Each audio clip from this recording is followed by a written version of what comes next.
कॅन्सरचे विविध प्रकार आपण बघतो, म्हणजे हो. अगदीच कुठल्या ऑर्गनला होणार नाही असं नाहीये आता. थायरॉइडच्या संदर्भात हा धोका जाणवतो आहेच. आता हा मल्टीनोड्युलर गॉयटर किंवा नोड्युलर गॉयटर म्हणजे काय, तिथं ॲबनॉर्मल ग्रोथ झाली आहे सेलची. सो कॅन्सरमध्ये दुसरं काय होतं, कॅन्सरमध्ये सुद्धा कुठल्या ना कुठल्या ऑर्गनला ॲबनॉर्मल ग्रोथ होताना दिसते सेलची आणि तिथं मध्ये कॅन्सर डिटेक्ट होतो. सो जेव्हा या पद्धतीचा गॉयटरचा पेशंट असतो त्यावेळेला त्या गाठीची टेस्ट करणं महत्त्वाचं असतं. तो कॅन्सरस आहे की नॉन कॅन्सरस आहे. नॉन कॅन्सरस असेल तर तो आपण त्या पद्धतीने ट्रीट करणं गरजेचं आहे. पण त्या सेल्स जर कॅन्सरस निघाल्या तर मात्र आपल्याला पुन्हा सर्जिकल डिसिजन तिथे घ्यावा लागतो. तो तेवढा पार्ट थायरॉइडचा आपल्याला काढावा लागतो.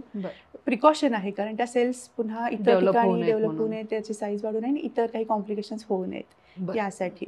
सो अशा केसेसमध्ये मग पार्शल थायरॉइडोक्टॉमी किंवा काही केसेसमध्ये पूर्ण थायरॉइड ग्लँड काढलं जातं, टोटल थायरॉइडोक्टॉमी. पण मग पूर्ण थायरॉइड ग्लँड काढल्यानंतर शरीराची जी झीज व्हायला सुरुवात होणार, त्याचं काय करायचं? येस, मग अशा केसेसमध्ये थायरॉइड हार्मोन तर आपण बघितलं किती इम्पॉर्टंट आहे आपल्या शरीरासाठी. ती ग्लँडच तिथं नसेल, तुम्ही पार्शली काढली आहे किंवा पूर्ण काढली आहे, त्या केसेसमध्ये आपल्याला गोळीचा सपोर्ट घ्यावाच लागतो. ओके. कारण हार्मोन तर आपल्या शरीराला गरजेचे आहेत अगदीच. आणि ते त्या पद्धतीने आपल्या शरीरामध्ये येणं, ते हार्मोन्स आपल्या शरीरात तुम्ही मग शरीरात प्रोड्यूस होत नाही आहेत तर ते सप्लिमेंटरी घेणं महत्त्वाचं असतं. बरोबर. सो अशा केसेसमध्ये सुद्धा आपण थायरॉइड फ्री फॉरएव्हरमध्ये त्या पेशंट्सना एका वेगळ्या पद्धतीने मदत करू शकतो की कमीत कमी लेवलच्या गोळ्यांमध्ये तुमचे थायरॉइड हार्मोन्स सस्टेन राहावेत. बरोबर. कारण जर गोळ्यांचा डोस वाढला तर गोळ्यांचे साईड इफेक्ट्स आणि कॉम्प्लिकेशन्स होण्याची शक्यता खूप जास्त असते. सो अशा पेशंट्समध्ये गोळ्या पूर्णतः बंद नाही होऊ शकतात, पण कमीत कमी लेवलच्या गोळ्या ते पण एक काय म्हणतो आपण सक्सेसच आहे ना, असं म्हणायला हरकत नाही. नक्कीच तो एक सक्सेस आहे. कारण असेच वेळी जर आपण पुन्हा त्याच्याकडे दुर्लक्ष करत राहिलो तर गोळ्यांचे डोस वाढत जातात आणि गोळ्यांचे साईड इफेक्ट्स मे बी आपण पुढच्या काही एपिसोड्समध्ये डेफिनेटली हे बोलणार आहोत.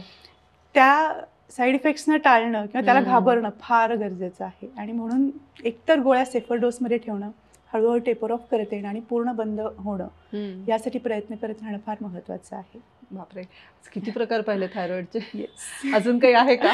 नाही, येस, हे अगदी आपल्याला दिसणारे नक्कीच आहेत.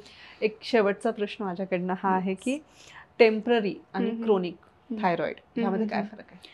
ओके, टेम्पररी थायरॉइड मी आता मगाशी जसं म्हणलं की काही सिच्युएशनल गोष्टींमध्ये तुमचे TSH लेवल वाढलेलं आहे तर त्याला आपण टेम्पररी थायरॉइड किंवा हायपोथायरॉइड पर्टिक्युलर असं म्हणायला हरकत नसते. कारण त्यावेळच्या तुमच्या स्ट्रेसफुल सिच्युएशनमुळं, फिजिओलॉजिकल चेंजेसमुळे तुम्हाला तो डिटेक्ट झालेला आहे. तुम्ही अगदी वेळेत त्याची काळजी घेतली तर नक्कीच तो रिव्हर्सेबल आहे.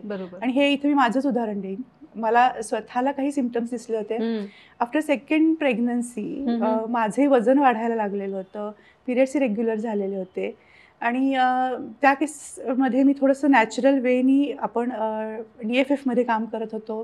सो मी त्याच वेचा वापर केला आणि without any medicine support me माझा थायरॉइड रिव्हर्स करू शकले. सो मी मला म्हणू शकेन की मला टेम्पररी थायरॉइड होता पण मी तो रिव्हर्स करू शकले, सक्सेसफुली रिव्हर्स करू शकले. आणि म्हणूनच TFFची जेव्हा स्थापना झाली त्यावेळेला ते लीड मी घेण्याचं कारणही तेच होतं की जे काही पेन आपण सफर करतो या थायरॉइडमुळे होणारे सिम्पटम्स मी स्वतः अनुभवलेले आहेत.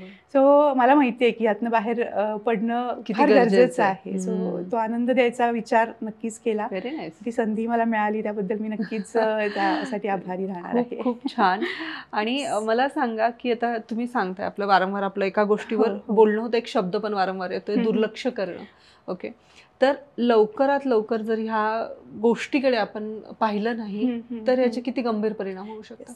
तुझा दुसरा जो प्रश्न होता की क्रोनिक थायरॉइड काय आहे, सो आपण जर त्याच्याकडे दुर्लक्ष केलं तर ते क्रोनिक स्टेजमध्येच जाईल. कारण स्वाभाविक गोष्ट आहे, एक छोटंसं काहीतरी रोप आहे किंवा छोटीशी काहीतरी जखम आहे, रोप म्हणत नाही मी, याला आजाराला मी जखमेचं उदाहरण देऊ इच्छिते. त्याच्याकडे आपण दुर्लक्ष केलं, लक्ष नाही दिलं तर ती वाढतच जाणार आहे. ती छोटी आहे तोपर्यंतच तिला आपण मुळापासून दूर करू शकलो तर नक्कीच ते स्वतःच्या शरीरासाठी एक मोठं ब्लेसिंग आपण मिळवतो आहोत असं म्हणायला हरकत नाहीये.